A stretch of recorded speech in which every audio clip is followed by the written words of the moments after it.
Hello and welcome to episode 10 of the Take a Poll podcast.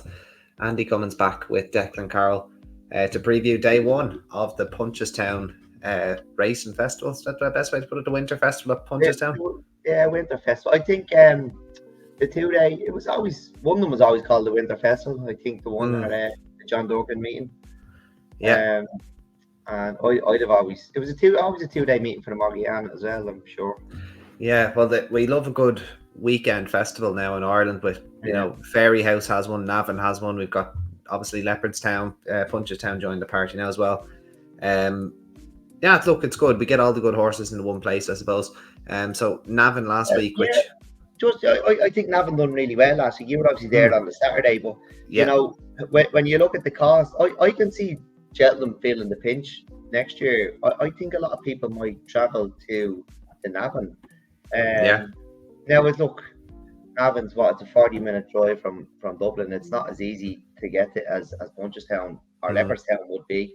But like with the cost of Cheltenham, you know, I was there on the Saturday.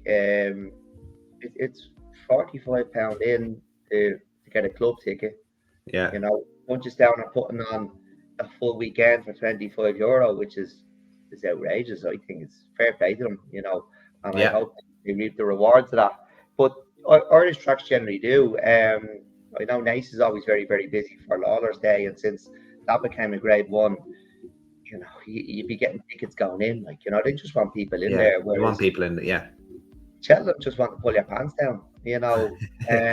Like, genuinely, it was cheaper to fly there than the entrance fee. And then it's £750 the point. You know, so I think Cheltenham could feel the pinch with Navan because, look, it's a brilliant racetrack.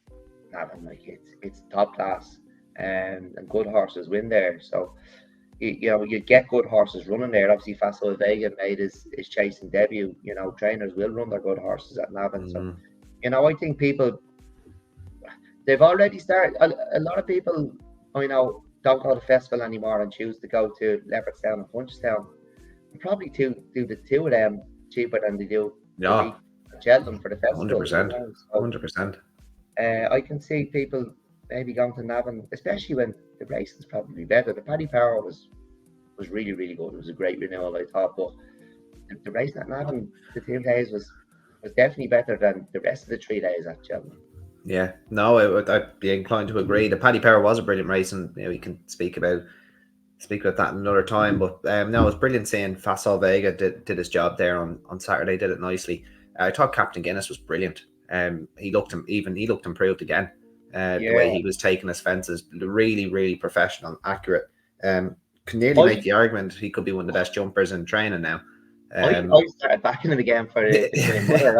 I think I'm not getting anything. I did text AK. I did text him trying to get on again. He asked, "Are we doing this again?" And he told me where to go. But obviously, I won't get hundreds again. But no. I have started to back him. I think he's a genuine 2-miler, and I think you know, if John Bond wants to step up and trip, I think El Fabiolo might be more of a stayer than a real speedy type. And while stayers win the Argyle, they don't always win the Queen Mother. Like, you know, they're different. They're ran a bit differently, and the faster horse will usually win the Queen Mother. So look, he's probably improved again. He is only 8, and I was going to say sprinters, 2-milers. You know, it's not as taxing the 2 miles, so they can keep getting. Look, Moscow Fleur was probably at his best at 10. Now, he's not in that league now, but there's not an awful lot around to beat. I think he's a good anti-post bet because he's not going anywhere else. And what is he, 20-25 to 1? So he barely gets that 2 miles as it is. So like we won't be going up and trip. So no, we won't be going up and trip. But it's a safe anti-post bet. But people want to back, you know, novice herders or novice chasers that might run in 2 or 3 races. You know where this fella's going. You know, he's a safe anti-post bet at nice odds. Yeah, well, chances are he's going to go take on John Bond at Sandown, so you might get a price on him there, which you know could be interesting. Could be interesting. Yeah, but he's going to want faster ground, isn't he? He is, yeah. You know, so look, that's what we want, running there. Yeah, Get him exactly. well beat. Put him there, well beat, and let him drift. We'll Mhm. get him again then. Yeah, absolutely. And I thought, going back to that beginner's chase, I thought Facile Vega did do it nicely. Some big eye catchers in behind. Like I was on the blower to you straight away. Like with the run of Spallan's Tower, I'm convinced he'd have been second with a more prominent, or for lack of a better term, the way he ran. But like he jumped Yeah, fence to fence, and oh my god, whenever, if they just get him back up to 2.5 miles. They might have to go for a beginners with him though. Like that was just really, really, really obvious.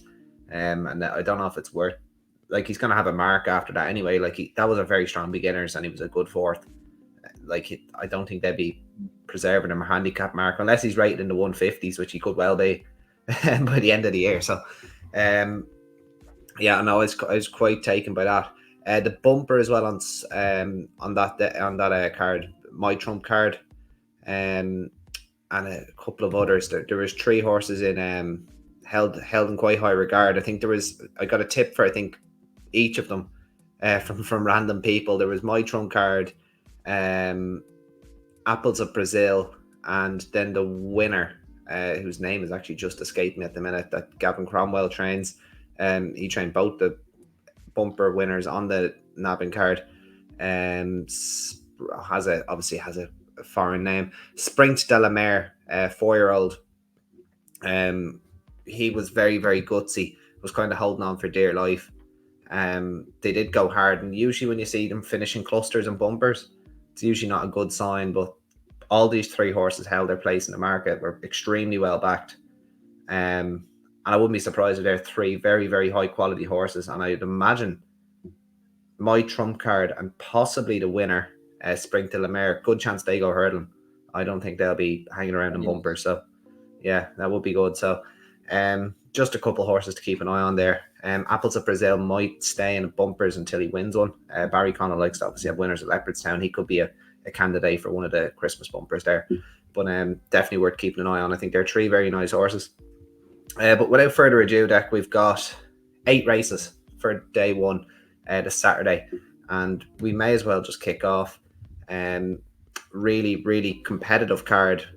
Is it maybe, I don't know, but in terms of betting heats, maybe not the easiest race to start off in, a 3-year-old maiden hurdle. Yeah, are you a fan of John Lynch carpets, Deck? I don't think you're expecting that one now, but it wasn't. No, we always need a bit of carpet on the stairs, don't you?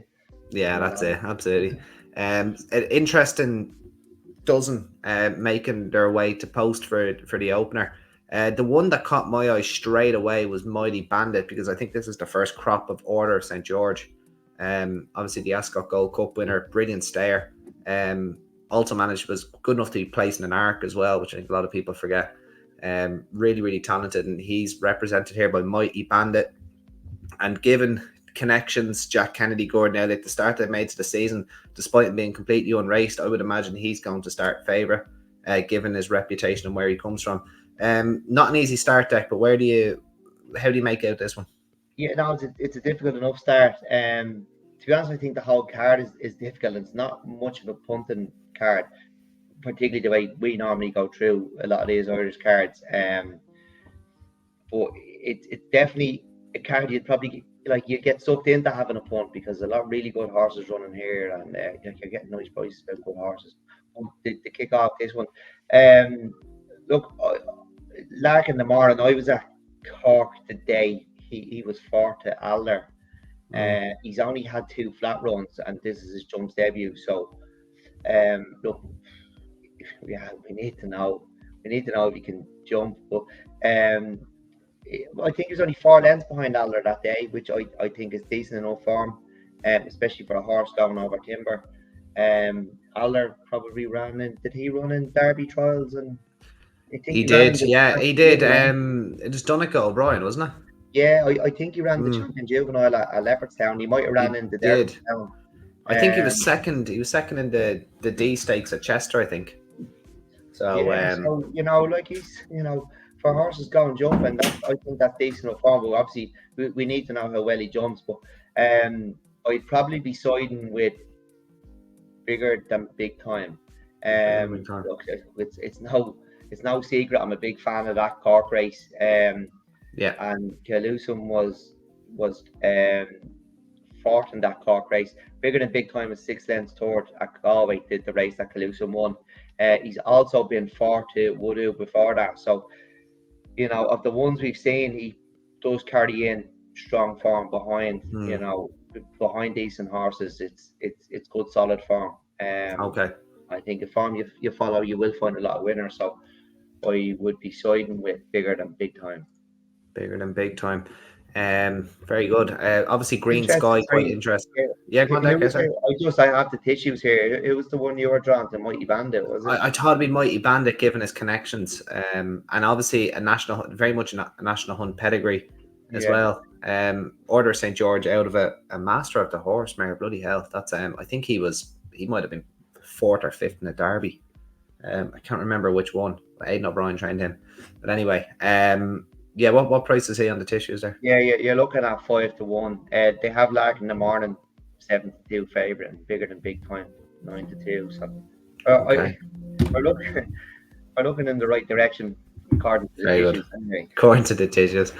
Yeah, well, the tissues, as you said, usually done to 100%, so they might be a little bit shorter than what is quoted. But anyway, yeah, not really a betting heap, but obviously this is kind of where the juvenile hurdles, you can start kind of piecing them together. Horses will start having runs, and this would probably be a race you can refer back to quite regularly as we come into like the turn of the year and into the spring, etc. We'll move on anyway, Deck. We got a maiden hurdle next. It doesn't get any easier in terms of trying to find winners. This is over 2 miles, 3 furlongs.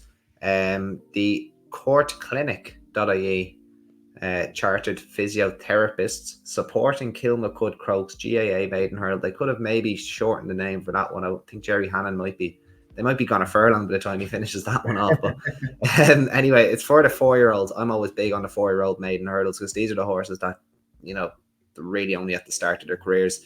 The majority of them, you know, they might have ran in a point or they might have won a point, maybe max one bumper, but they're just very, very unexposed young horses. And these are the races I like to keep a very, very close eye on. Unsurprisingly, we get 20 max field, I think.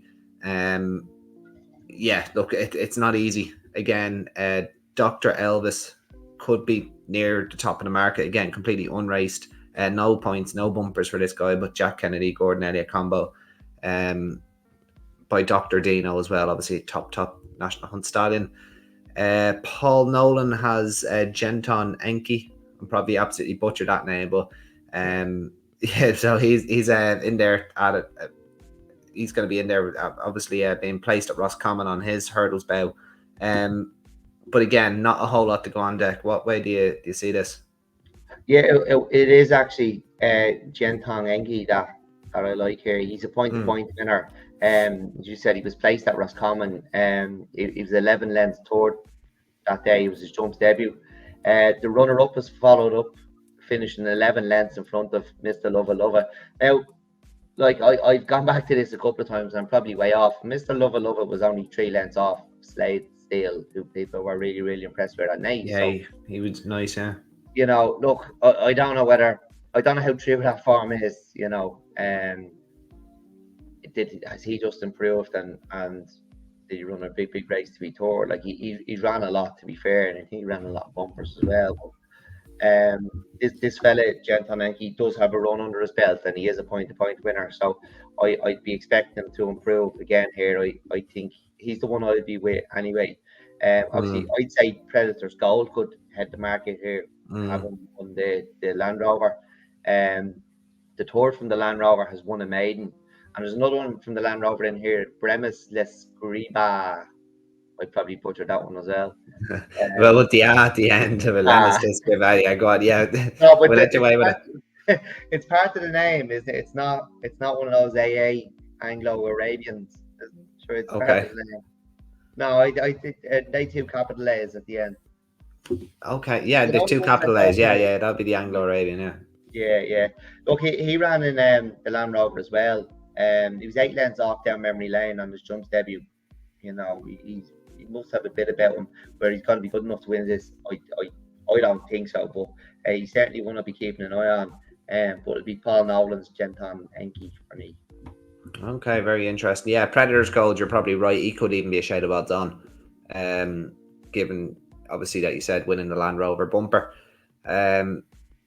Yeah, look, it's not easy, and you're probably gonna, it'd be watching the horses that are nearing their, Evan Secret, Mark McNiff. It's never good to try and second guess him. Like that horse has 2 7s to his name, so he's going to get his third run now, and even still, it's probably going to be another few runs before we kind of know a bit more about him. Benes Lescriba, as you said there, getting closer to those handicaps. Warmer days ahead too. Oliver McKiernan, who I wouldn't be surprised if that one actually tries to, go a bit more forward, try and put his experience to use, because McKiernan's probably a little bit too honest for his own good sometimes. But yeah, we'll move on. I don't really have a selection for that one, Deck. I would imagine. I would imagine it, as you said, you've kind of got it well wrapped up there. And yeah, we'll keep an eye on it for the future. We'll move on to the Beginner's Chase, and this is a race that I am quite looking forward to.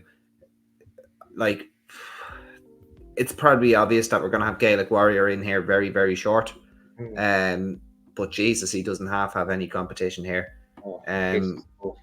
Yeah, this is tough. An epic song, just chinned out in a Coral Cup last year.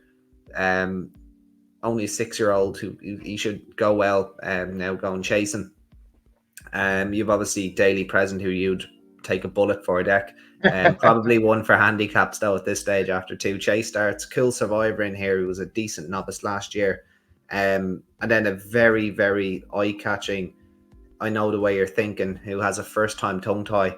I know a lot of people saw his run behind Imagine, who I thought was actually quite impressive, jumped fence to fence at Fairyhouse on his chase debut.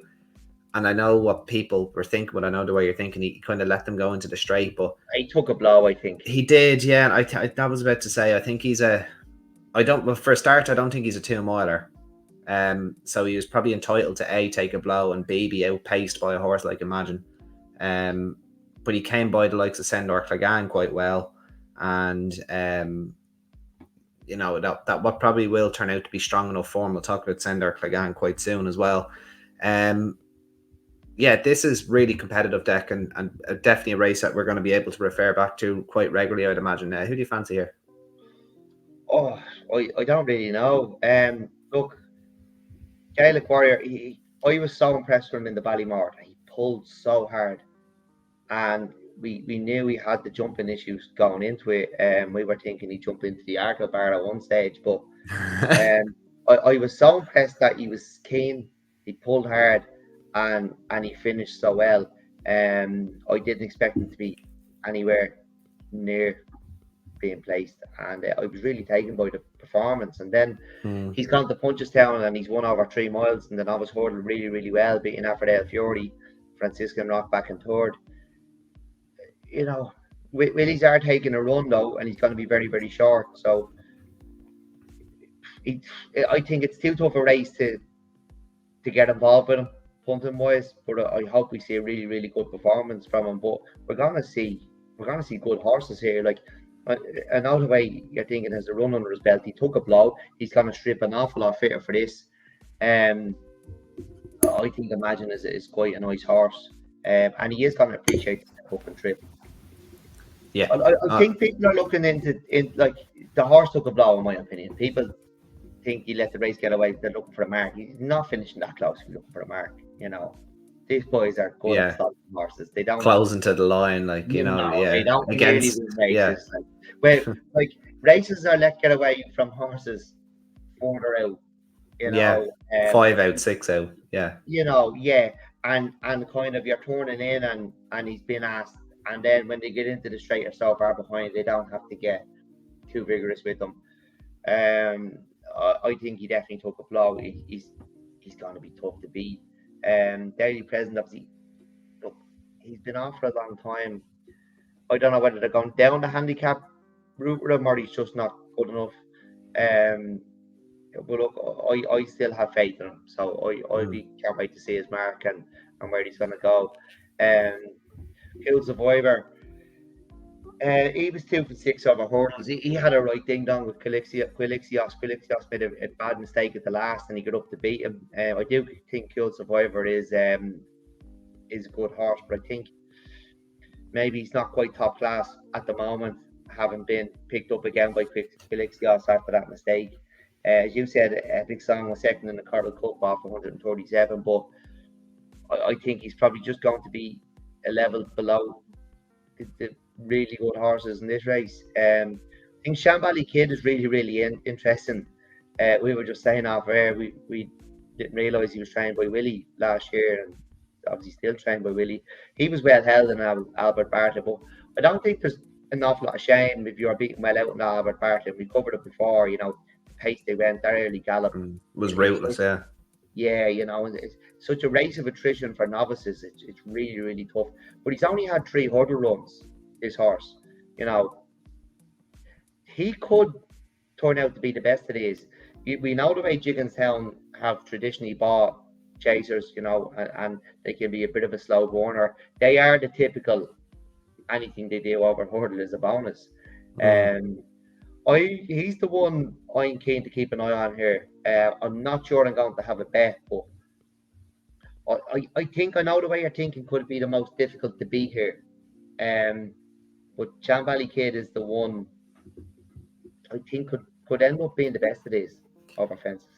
Okay, that's a big bold shout, but I can see where it's coming from. Obviously, a big strappy son of presenting as well, Shambally Kid, and you're right. The experience there is like the lack of experience that he really had. Even over hurdles, the 8th was an absolute, like, it was a fine run really in the upper part of that. Yeah. What price? You have the tissues there, Deck? Yeah. Oh, sorry, 1 sec. If you have them to hand. Interesting, actually. Yeah. Okay. Gaelic Warrior 11 to 10. I know. He'd be a shade of odds on, I'd say. Yeah. I think he'll be more than shade. I think he'll open up quite short.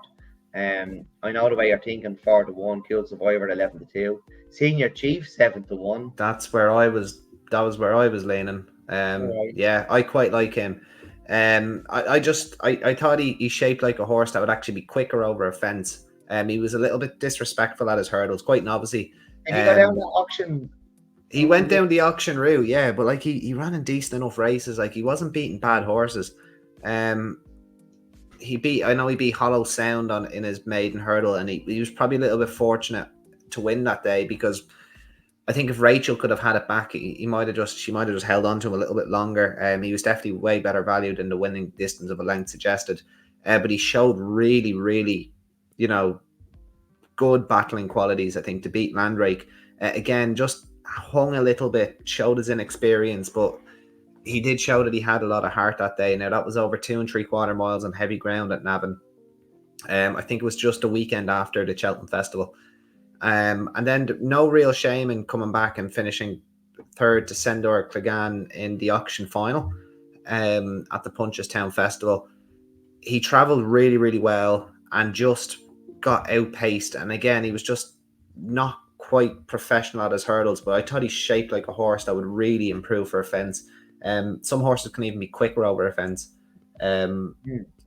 Stayers over hurdles can be 2.5 mile chasers. It regularly enough happen. And if this horse is a little bit more economical, again, not too many starts in the sphere, only 4 hurdle starts, 5 lifetime, placing a bumper before that. I just think this is a nice horse, and I was actually, to be honest, I was hoping to get a little bit bigger than 7 to 1, but he did a massive mark of 135, very progressive. Obviously plenty to find on the book with the likes of Gaelic Warrior, or even maybe Shambally Kid. Definitely, I know the way you're thinking, but he struck me as a horse that could seriously improve for a fence. And if I got a double figure price, I'd have probably backed him each way. Right.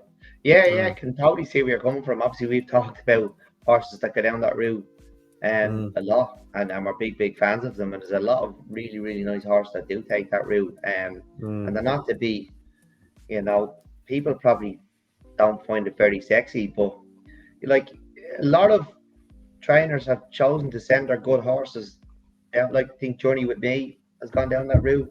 3 Card Bragg went down that City route. Island. City Island went down that route. One You at know, Ballymore in the end. Yeah, yeah, so it there's can be done. a lot of money up for grabs there, and it's not an easy route either.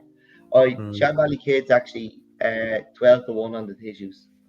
Right, okay, that's kind of surprising now, but fair Yeah, enough. yeah. Maybe it's So the 8 after his name, and I don't know. Like it's by no means a negative having Mikey O'Sullivan on board, but it's obviously not Paul Townend. But yeah, no, that's an interesting enough price. One last thing I would say just before we leave this race, I know the way you're thinking. Again, he was another one. He spent a little bit of time in the air, but like I think starting over 2 miles would have really benefited him in the long run. The only thing it's just in the back of my head. His brother, I like the way you're thinking. He was a bit of a reckless chaser, and right. I know it was only his first ever start over fences, but I just have it in the back of my head that maybe, just maybe, he could there was a few little comparisons over 1 or 2 fences. It'd be very unfair to say he's a bad jumper after one start. That's not what I'm doing. I just think it's just worth noting that some of his older siblings, i.e. this lad, it was a little, he'd like to take a chance basically.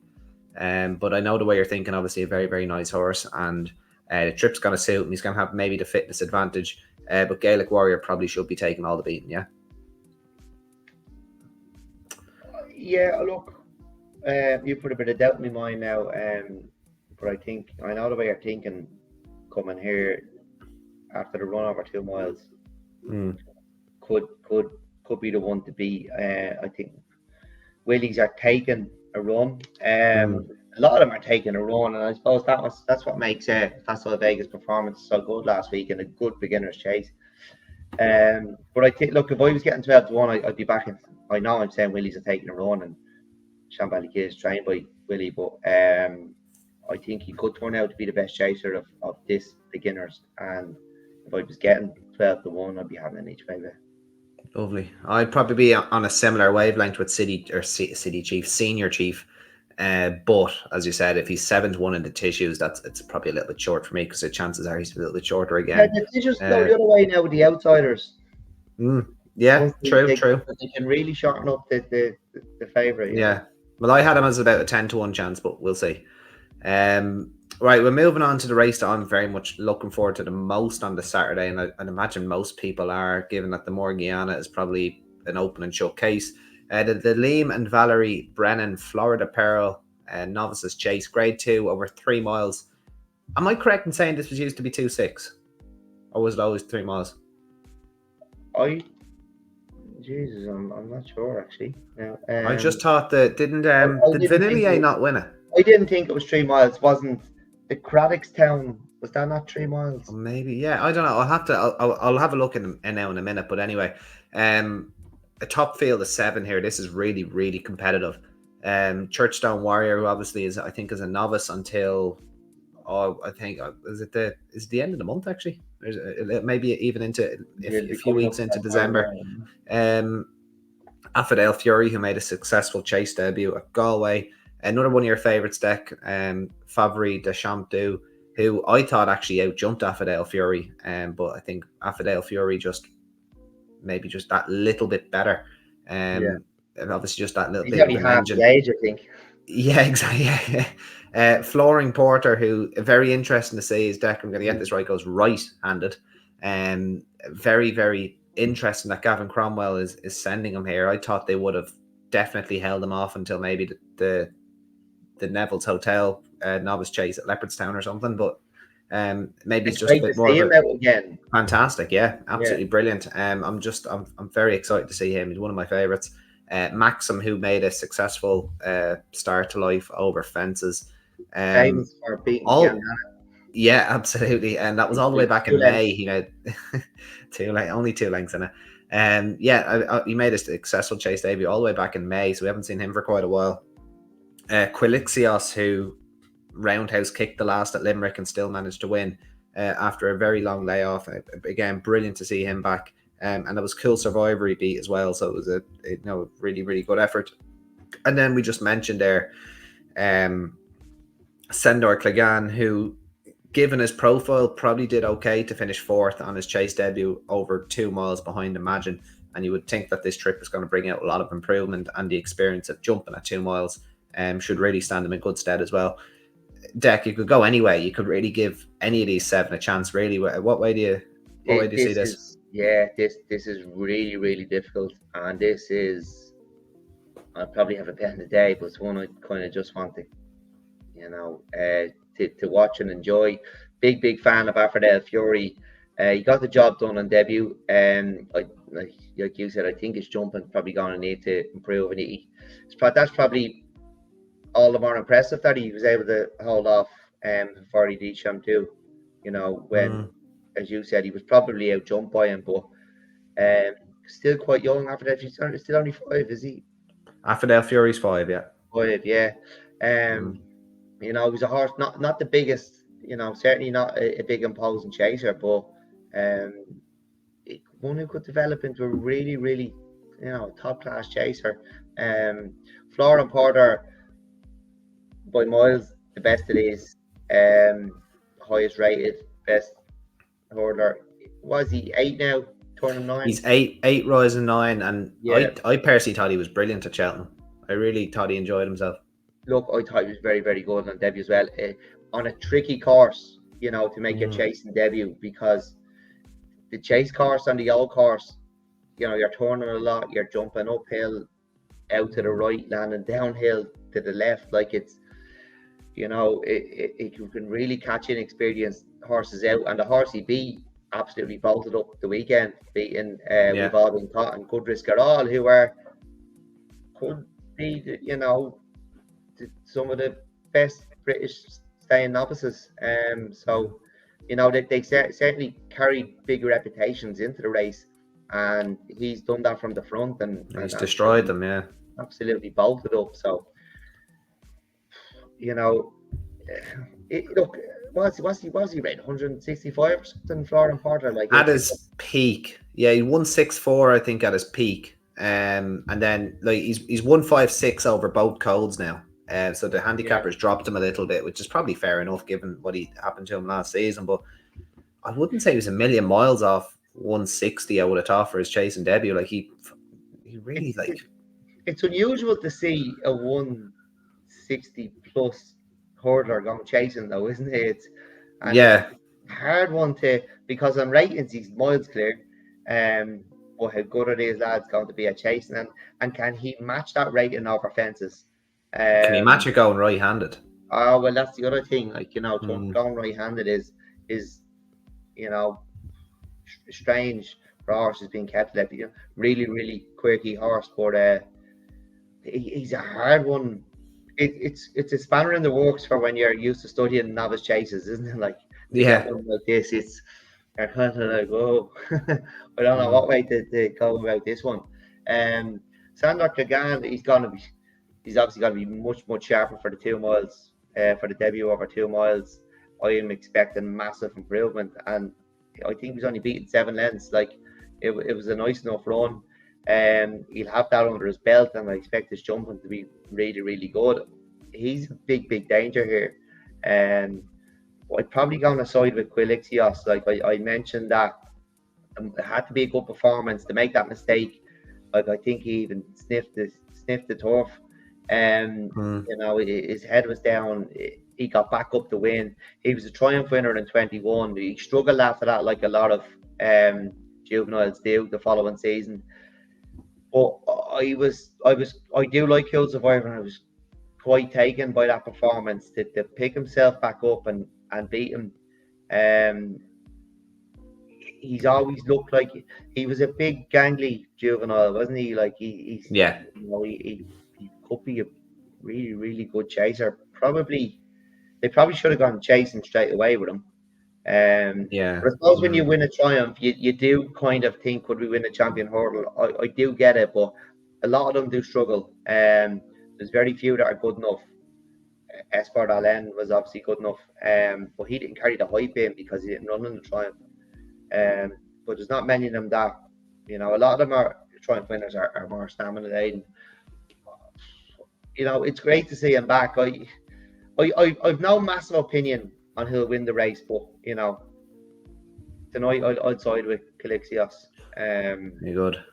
after that. But yeah, look, it's a hard one to gauge with Florian Porter, being such a highly rated hurdler. I'm obviously a big fan of Aphrodite Fury, though. I do think his jumping needs improvement. I think Sandor Clegane is got. I think it's gonna be an absolute cracker. Yeah. Really, Well, really good race. the horse I'm really excited for, and because it was a horse I really liked last year, and I always was screaming Irish national for him, and unfortunately he picked up an injury and had his season cut short. But Churchstone Warrior, who was last seen winning the 10 up novice chase at Navan, beating Maller Mission, who was, you could nearly argue had maybe nicked the National Hunt chase at Cheltenham before coming down.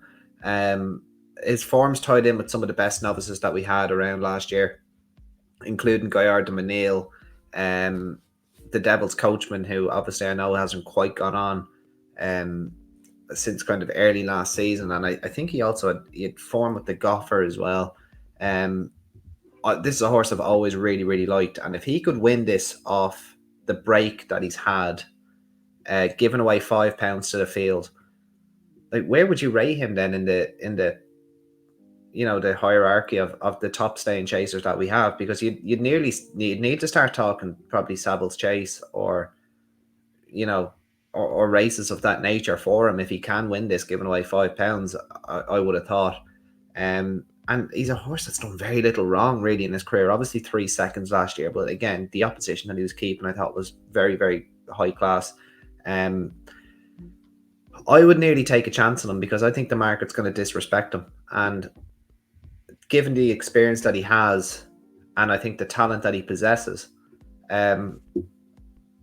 the only thing that's really the deal breaker for me is the £5. I hate horses giving away weight in these classy races, but if the price dictates it, which I think it just might, I think these would want to be. I think the 6 novices are obviously the 6 much less experienced horses over fences that are going to be taking them on here.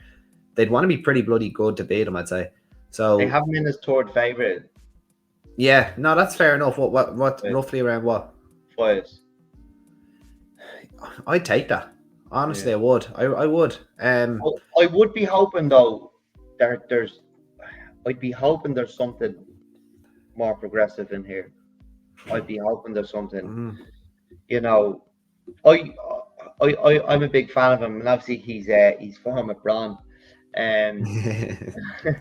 But I've always been a fan of him. But I think I'd be disappointed if he won this.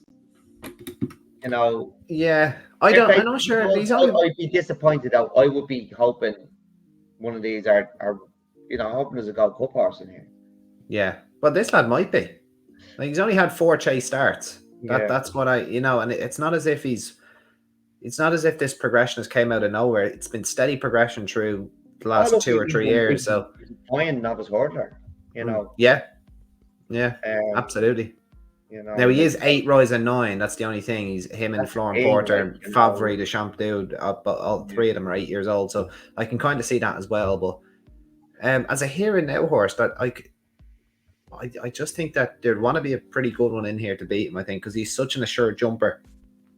Does very little wrong in his races, and as I said, kept very, very high quality. He sets the standard over fences in my book anyway. Obviously Florian Porter would set the standard on just raw ability, but he still, as we said, has to translate that still to fences, going right hand. Rare. It's really, really rare. I said this a few times to yourself, but you probably, maybe there's been one since, you probably have to go back to Size in Europe to find a top class hurdler who was the better chaser. Really better, yeah. Yeah, no, it is rare. They're top class hurdlers. They usually stay hurdling. Which is that's fair enough. No, really, really brilliant race. I will take a chance in Churchstone Warrior. Deck, you be what, Aphrodite Fury maybe, or no? I had said Quilixios, but to be honest, I just want to enjoy this. This is some puzzle. Give me a 20 runner north of 95 any day to work out over this, because I think this is really, really tricky, and I can't wait to watch it in the flesh. Yeah, very good. We'll move on then, Deck, to the Ryan's Cleaning Handicap Chase, 2 mile 5. Small enough field for a handicap chase, 8 runners. Basically dominated by the top yards here. We've Willie Mullins, Noel Meade, Gordon Elliott, Henry de Bromhead. That's it. So it is still going to be quite competitive. I would imagine Hador is going to be the one that is fancied here, and I look, he was, I think, nearly a shade of odds on to win at the Punchestown Festival. 11-10, I think he went off in the big handicap chase. It wasn't even the novice handicap chase; it was just the regular one. And he was going nicely. And handicap that had on. No, he actually ran in the open handicap chase. Royal Rendezvous. Yeah, Hereditary Rule. Yeah, it wasn't the novice one. And he obviously kind of got beat the Gopher last season on his chasing debut, which, looking back on it, was a big effort. Then behind Impervious, and ran okay in the Arkle. What I think is very important to this horse is decent ground. Now, he's going to get soft to heavy, which I don't think is going to suit him, but a bit of decent ground and 142. This horse will laugh at 142. He will absolutely laugh in its face. But he probably needs good ground to do so, or at least decent ground to do so. And Deck, what would you think here? This is an 8-runner handicap chase, and as I said, quite competitive. But Hador could be, as we said, lobbed in.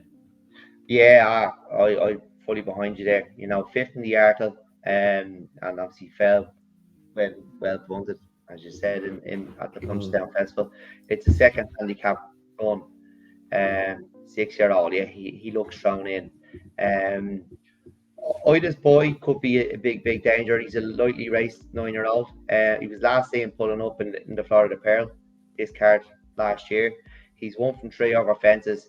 I thought the second to El Barra in a grade 3 at Cork last year was a big performance. He's off 142 as well, so I'd imagine he's well handicapped. Obviously, he's 3 years older than Hador, but I don't think he done much over hurdles, and he's only ran over fences 3 times. He's obviously a horse with a few issues. He could be a big danger to him, but I just love that profile of Hador coming in here. Like, Willie's so good at this. A horse who ran in the Arkle, coming here at 42. Walk Away is another lightly raced horse, 10-year-old, 0-7 over fences. Unseated in the Cork National the last day. He was actually second to Asterion Forlange in that novice handicap the year before. Was the year before that of 136. Remember Asterion Forlange absolutely bolted up. Yeah. This is a horse who's had a lot of issues, but he was loaded with ability. As a younger horse, he might have. I think he ran in a beginners behind Allaho. I can't remember the others, but top class horses. But I'd be with you here. I'd be on Hador. I do think Ida's Boy will give him something to think about. What's the tissue saying? Do you have it there? Or I would say this could be short. It could be 7-4 or something. 11-4 on the tissue, so you're probably I was thinking about 7-4. Well, we'll see anyway. If I get bigger than 2-1, I'd probably take it. And then obviously Adamantly Chosen, a horse I had a lot of time for last year. His form just petered out a little bit once he got to Cheltenham. He's fairly exposed now, though, isn't he? But like he is and he isn't. Like he pulled up behind Kilcrow, and he made early mistakes. That could have just been one run too many. You take that out, and he's dropping basically from grade 1s, like from December onwards. And you have to remember he did start the season in September, so he might have been within his rights to be just over the top by the time the springtime came around last year. And he is only a 6-year-old, so him dropping back into handicaps as the season goes on, maybe just keep an eye on him. Something like the Paddy Power, at Leopardstown on the 27th of December. Willie Mullins has won that with plenty of second season chasers up the top of the weights. What was the one that Castlebon West won that off Disgusting, won that off 150 or something. I never seen it again, was he? No, literally never seen it again. He done his tendon, I think, unfortunately. And then the horse that I wanted him to run in it last year and then didn't, and then he ended up nearly winning the Grade 2 in the Shishkin colours. Why have I completely? No, oh my god, I can't remember his name. Remember, he was about to win the. Albion Photo didn't win 2 Gold Cups for that comment, by the way. Fair enough. That's gonna really annoy me now. But anyway, people will be shouting at it maybe that know the name of that horse. Hot and Color, yeah. I tipped him, I think, off 147 for the race last year, and they skipped it and decided to win a Grade 2, and he ended up rated like 158. So I think this is the horse that adamantly chosen. I'll give you the winner here, Hador, and I think adamantly chosen. This is a pipe opener for the Paddy Power handicap chase on the 27th at Leopardstown. It's a not to 150, so he's in here off 148. He'd be up near the top of the weights. Unexposed at 3 miles, clearly goes well at the track, as when seen second to Mighty Potter. For this run. Yeah, beautiful. Now sign me up. So yeah, we're both take Hador there, Deck, I suppose, unless Idas, but yeah.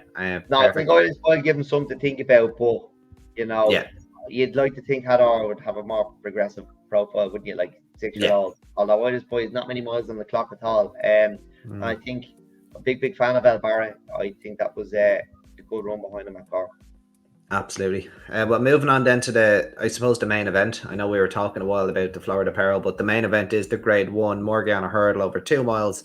It sees the return of the champion hurdle runner-up, State Man, who has to take on Pied Piper, Phil Duderry, and the mare Echoes in Rain. I would imagine State Man is going to be long odds on. This is probably an opening showcase. I'd say 2 to 5, 4 to 11, probably. Is it that easy? Oh, come here. Look, what he done in an Irish champion hurdle blew me away. And I don't think he was even asked to get very close to Constitution Hill. I think they knew they'd be beaten. Well, look, they didn't know they'd be beaten before the race. They'd hoped they'd put it up to them. But I think when it was gone, coming down the hill, I don't think... Did Paul ever hit him? How'd you finish? No, he kind of just... Yeah, he kind of just gave up the ghost. Like he was clear, he was clear second best. They did mention he probably wasn't at his best at Cheltenham. Well, he wasn't asked to be at his best either, but they didn't really give him a race, and to not be hit and to finish that far clear toward, like, if Constitution Hill didn't exist, he'd have laughed at them. Yeah, and, he reminds me a bit of Jeski. He's quite round, like, and he's not shaped like a lot of really slick hurdlers, but he's a lovely hurdler. He's a really, really good hurdler.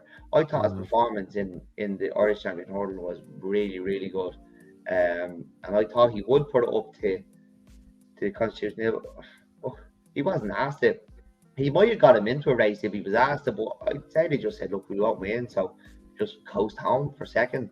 And then he went to Punchestown, and he did win a Punchestown, didn't he? He won. Yeah, he won it, yeah. He just did what he had to do, but yeah, he won, yeah. Yeah. Look, I can't see him being beaten. Pied Piper, you could see a lot of good runs out of Pied Piper this year. Only a 5-year-old. Yeah, only a 5-year-old. Another one who's had that tough task of staying over hurdles after the juvenile season. Echoes in Rain, they shouldn't be good enough. Statement should win this, Although we've seen shocks in this race. Farham was beaten. Boy, he's beaten by Nichols Canyon. There's no... It was a proper horse in his own right, really. Yeah. Like 7 or 8 Grade 1s. He won like... Hurdle, won it, yeah. Willie Mullins didn't even notice that he won the Stayers hurdle when he won it. Yeah. Who else did we have? Like, I'm trying to... No, I think Statement just wins this. Just goes and wins. And I think they really looked after him in the champion hurdle, and they may get a bit longer out of him than a lot of others would have. Yeah. No, we could see State Man winning everything over this side of the Irish Sea for a long time to come, and that's probably the reason they didn't go chasing. They could sit here and just collect multiple. To be honest, like they're talking about Imperial Pass. I don't know if he's as good as Statement. The old supposed to come back and trip. I know he's going to start out in Hatton's Grey, so like do my hurdling the speed can break horses, you know. So Yeah. Oh, oh God, yeah.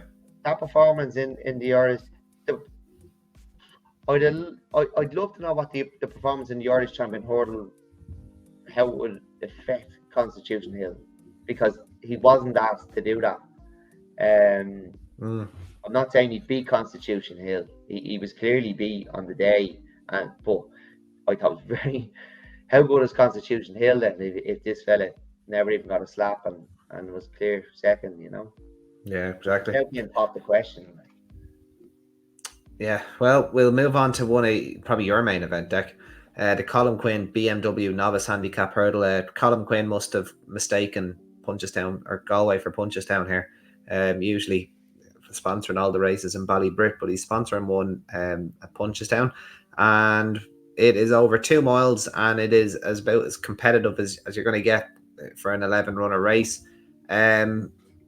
I would imagine Striking, who's in really, really nice form, is probably going to be headed towards the top of the market. But then El Champo and Yates Star, also in excellent form. So, 3 horses that are coming here off the back of wins, or in El Champo's case, 2 wins. He's looking for his hat trick. What way do you see this, Deck? Yeah, I think the horse that El Champo beat at Galway was second. We were actually we had heard let's call anything something. Can you look it up there? It's a horse of I think it's a horse of Henry de Bromheads. It was second to El Champo. I heard of Barney Collier at Galway the last day, and Henry really fancied him apparently. Like Chad, is it? No. He was second or third to El Champo. Anything? It might have been, yeah. The one we dream of was second, and Ted Hastings was third. That was the last day. Ted Hastings, Gordon Elliott, Gavin Cromwell. Might have been a different one there. Oh, yeah. What? Right. Was it the one we dream of? One second. I need. The one we dream of was Gavin Cromwell. Yeah. Yeah. No, do you know what? I'm thinking of a completely different horse altogether. Never mind that. Oh well, look, don't worry. They'll morph into one sometimes. These races. I'm obviously just making it up. Look, the one I like here is Poets Cottage. Noel made in here up 109. 4-year-old. He was competitive in juvenile maidens last season. He made his handicap debut earlier this month behind Conyers Hill and Showman, who both won maidens. I think it's good form, and he's probably 6 or 7 ends clear of Range Walk, I think it was. Up £2 for that run, but it is a very difficult race. It's very, very competitive, and there's a lot of progressive horses in here, but if I was forced to pick one, I don't even know if this is a betting race for me. Probably will have a bet because I'm at the track and you're a degenerate. I'm a degenerate punter. No, look, I'll probably have a small bet. If I do, it'll be on Poets Cottage. But this is tough. Like, it's tough when there's only 11. Yeah, there's word probably out here that something has. There's only 11. It's tough. But look, it's just a high quality card from beginning to end. I even fancy some in the bumper. All right. Well, we'll move on to that because I just haven't studied that handicap hurdle enough to be given any confident selections out. But we will move on to the Mervyn Gray Construction Pro-Am. Nice view. It's not a do your nuts at Betway handicap hurdle. It's nice to actually have sponsors. So yeah, Mervyn Gray Construction bumper, 2 miles. And this is it's actually a winner's bumper, but there's only one winner in it. Yeah. Scammell Bon, so white cloud, I think that's going to translate to for the Coilies. 6-year-old son of fame and glory, with a bit of luck he gets over a hurdle soon. Maybe Kate Bernat could see a hurdle as well. 10-year-old running in but I think we spoke about that before, but yeah, 10-year-old in a bumper, that's not something you see every day. There's horses that are 40% of that horse's age in here, which is basically the rest of the field. Deck, what way do you see the bumper? What do you fancy? Yeah, obviously Scammell Bon. John Coy's the bumper man these days, isn't he? He's been at the weekend. He was an easy enough winner at Cork last month. He does have to carry a penalty. A 6-year-old, but two Cov. Is that how you pronounce that one? Two Cov's a 5-year-old. He was 3 lengths off Sconal Bon at Cork. He actually gave him £2, and now he gets 7. So it's a £9 swing. I think he's gonna put up to him, and he's my idea the winner here. The other one I think that deserves a mention is the Enabler. He's split the Busy Phil and Le Coq Hardy, 2 horses that we mentioned recently. I think the Busy Phil was second at Down Royal, and it was at Tortoise. That could be strong for him. He's only a 4-year-old, but with the swing and the weights, look, I think Tukov has Kylie's horse beaten, and I always like to look at it. If you've beaten one, like, you're not finishing last. So I'd stick with Tukov here and hope he has the beating of the rest of them as well. All right, Turkov, all right, son of Shalikov.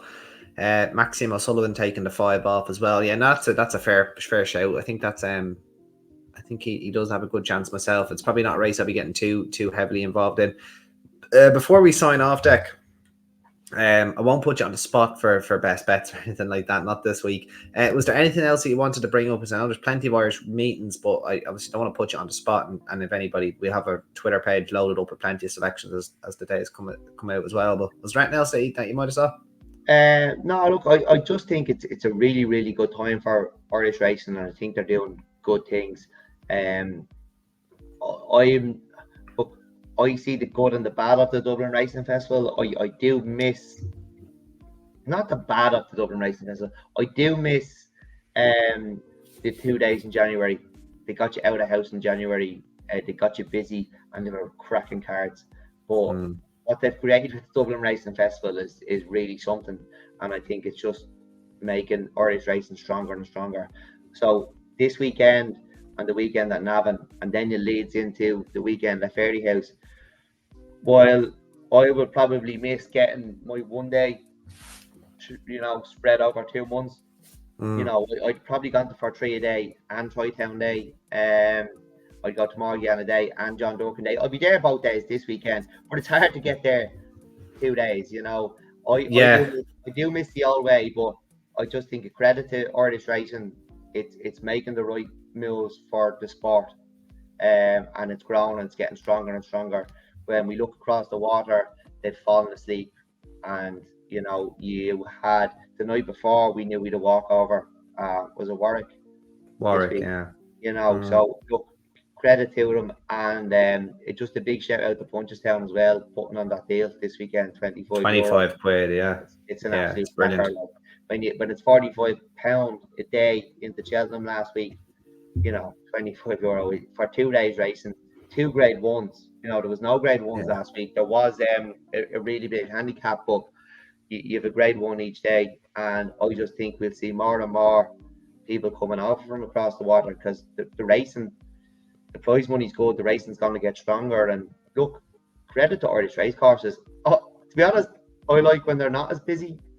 I like going racing. Yeah, you get more out of it. Yeah, but I like going racing and being comfortable. But I can't wait. I know people coming over this weekend from Britain, and I'm looking forward to seeing it. I can't wait to see them. Because it's rare. It's rare you do get to see them. Although we see Lauren, nearly every weekend we go racing. She goes Irish racing more than us, probably. Yeah. So look, it's great things that they're doing, and credit to them, and long may it continue to grow, and keep the best horses here that we can go and see at the weekend or midweek, and get close to absolute superstars.